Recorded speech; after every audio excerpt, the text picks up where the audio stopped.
احادیث مبارکہ میں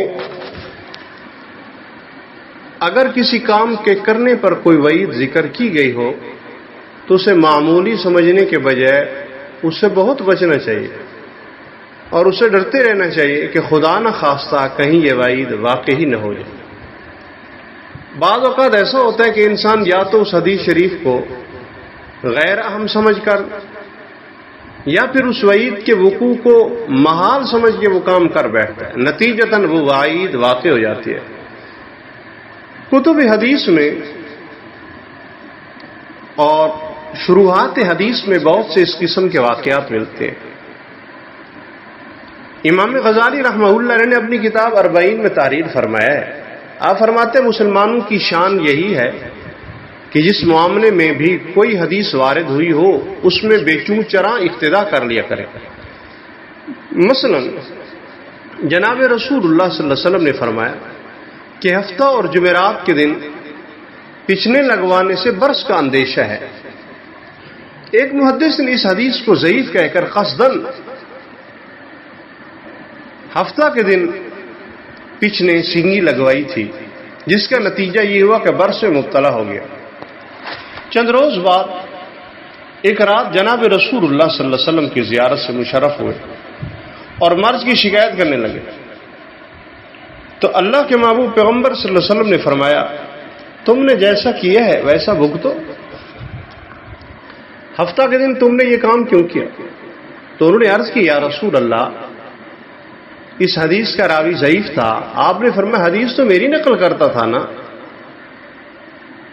تو حضرت تھانوی رحمہ اللہ نے فرماتے مطلب یہ ہے کہ میری طرف منسوب کرنا یہ درجہ موضوعیت میں نہ تھا، اور وہ بیان تو بہرحال کر رہا تھا، نام تو میرے ہی بیان کر رہا تھا نا۔ تو عرض کیا یا رسول اللہ خطا ہوئی میں توبہ کرتا ہوں۔ یہ سن کر اللہ کے محبوب پیغمبر صلی اللہ علیہ وسلم دعا فرمائے، صبح کو آنکھ کھولی تو مرض کا نشان بھی نہیں تھا۔ تبلیغ دین میں امام غزالی رحمہ اللہ علیہ نے اس بات کو نقل فرمایا۔ دوسرا واقعہ ملا علی قاری رحمہ اللہ علیہ نے مشکات کی شرح میں ذکر کیا ہے کہ حدیث پاک میں آتا ہے اللہ کے محبوب پیغمبر صلی اللہ علیہ وسلم نے فرمایا جو شخص امام سے پہلے رکوع یا سجدے سے سر اٹھاتا ہے کیا وہ اسے نہیں ڈرتا کہ اللہ رب العزت اس کے سر کو گدھے کے سر سے بدل دے؟ یہ بخاری مسلم کی روایت ہے۔ تو علماء کا اس سلسلے میں ایک اختلاف ہوا کہ اللہ کے پیغمبر صلی اللہ علیہ وسلم نے جو وعید بیان فرمائے آیا اس کے مجازی معنی مراد ہے یا حقیقی ہے؟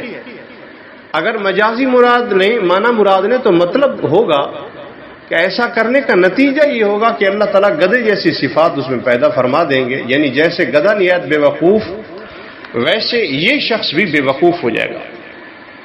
اور اگر حقیقی معنی مراد نے تو مطلب یہ ہوگا کہ فی الواقع جیسے گدھے کا سر ہے ویسا ہی اس کا سر ہو جائے گا۔